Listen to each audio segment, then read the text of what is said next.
tingnan naman lang guys. Papalit na naman tayo guys ng tubig. Kasi napakadilaw na eh. Tingnan mo guys yung may bagong isla kasi. Ipon-ipon yan guys. Yan. Kasi pag hindi mo yan pinalitan guys ng tubig, ay mamamatay yung isla. Sobrang dilaw na eh. Kaya ganyan guys ang pag-alaga ng isla. Ayun.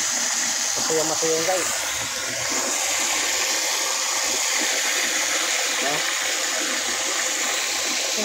Laki na lang ito.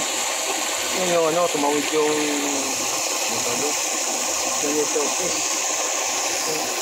nakatago.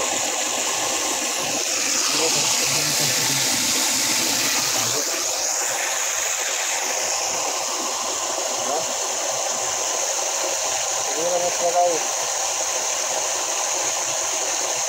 Nahiya lumabas yung ano eh.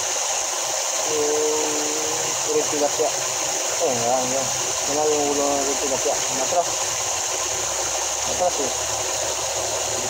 Ayan, lumalabas na yung ano. Ulo ng red tilapia. Ayan. Ayan lumabas eh. Yung ulo eh. Katubo ka ito.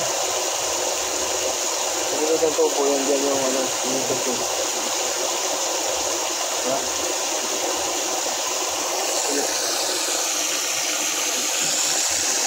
Magandang natin guys yung tubig. Baba nito guys sa mga laklak. Halaman. Ano nyo guys? Ano mo dyan guys? Pero ang ganda talaga dito guys.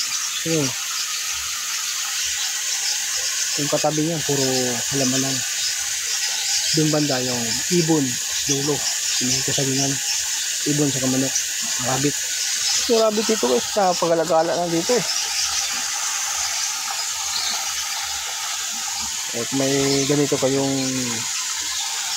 lupa guys na ganito kalaki, kahit maliit lang. Pwede yung lagyan ng kunting bulaklak, halaman, tapos isda. Ayan, natatanim ko lang yan. Kita mo, bagong buong kalipuno.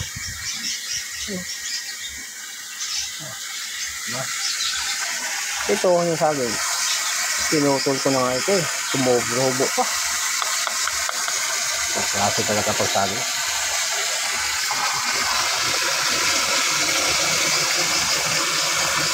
Hanggang sa muli guys.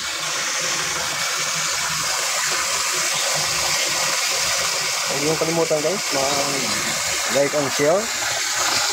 Paki-subscribe nyo sa ano ko, YouTube channel ko,